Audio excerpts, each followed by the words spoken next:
My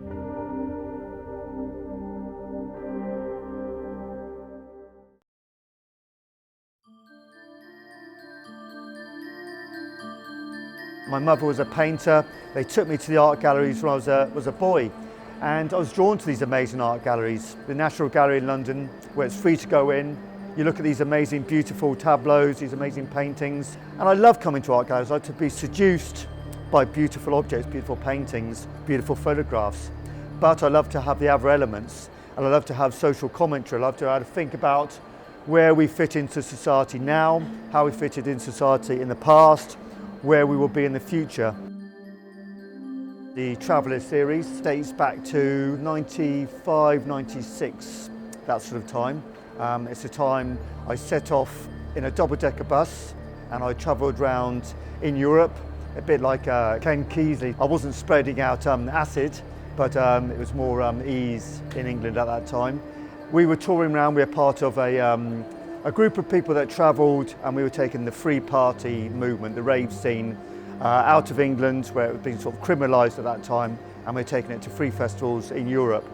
So I became a part of an entourage, a convoy of people with sound systems doing free festivals, free parties in different places. So I travelled to France, Germany, the Czech Republic, Spain and Portugal.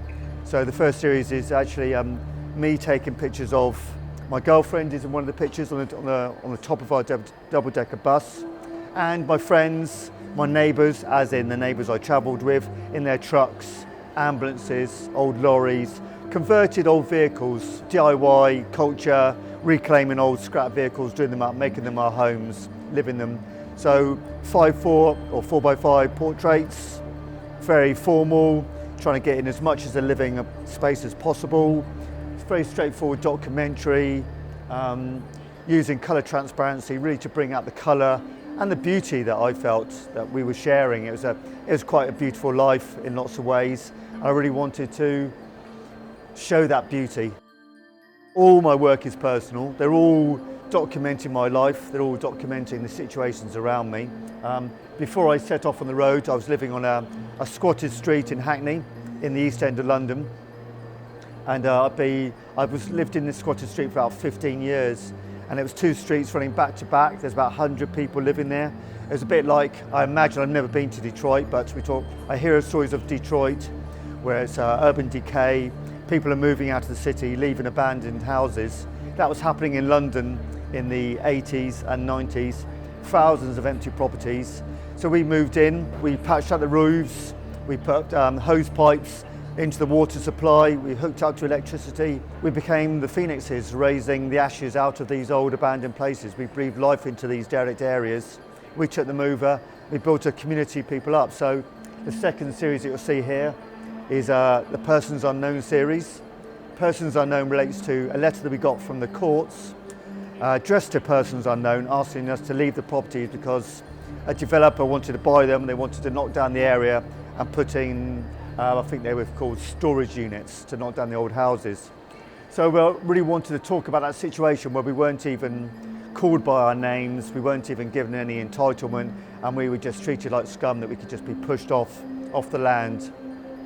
So I did these portraits of my friends and my neighbours, and I reimagined my neighbours through the eyes of Vermeer. So I set up the postures, the lighting, the scenarios that Vermeer did in his paintings. Vermeer painted his community in Delft, and he gave a grandeur, he gave a beauty, he gave dignity to his sitters, and he elevated the status of his sitters, the new middle classes of Holland at the time when they were fighting the Imperial Spain, who were ruling Holland at the time. Holland wasn't its own country. They were in a battle to be free, to have their republic, to have their own identity. And Vermeer helped do that. The golden age of Dutch painting lifted those people. The most famous one is a woman reading Possession Order, based on a woman reading a letter at an open window. So he's got this quite ambiguous woman sitting by a window, and for me she's reading a letter from her husband who's fighting Imperial Spain in a battle, trying to free the country, and it's this letter from a lover away in the war. And my letter, she's reading this letter from the courts, talking about her imminent eviction. So that's what I was trying to do. I was trying to say to the local government, to the wider community, actually we're not just scum that you can kick out the houses and push us away. You know, we are interesting, creative people. We've brought a lot into this community, we're rebuilding it, and we need to be valued in the same way. Life and Death in Hackney, that's all based on pre-Raphaelite paintings. And again, I wanted to talk about, again, my local community in the East End of London. And it was at the time when lots of the area around, it wasn't only the houses that were abandoned, it was the industrial land. So wasteland was all left to rack and ruin. Old warehouses, lots of rave parties were going on.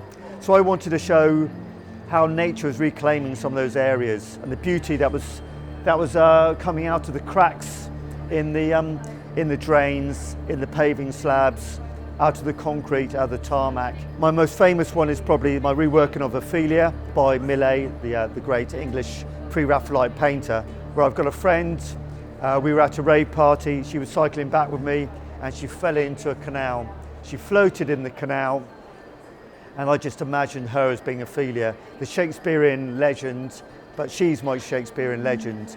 And I love the pre-Raphaelite paintings. They deal with beauty and they deal with narrative. They deal with Englishness, really. They've been a bit maligned in lots of ways because they get talked about now in just terms of redheads and beauties, but they were making social commentary as well, and that's been forgotten about. And I try to update those narratives and update the way we look at beauty and update the way we look at our environments and the everyday narratives that happen around us. I love photography because it has that notion of reality. It has that indexical link with the real world. This is a real place. These are real subjects. These are my real friends. Photography has that immediacy, that notion of reality, which painting has lost in a way because photography has taken on that. But at the same time, you can reimagine with photography. You can change things, you can move things, and it's that lovely weaving of fiction and reality, which I really like.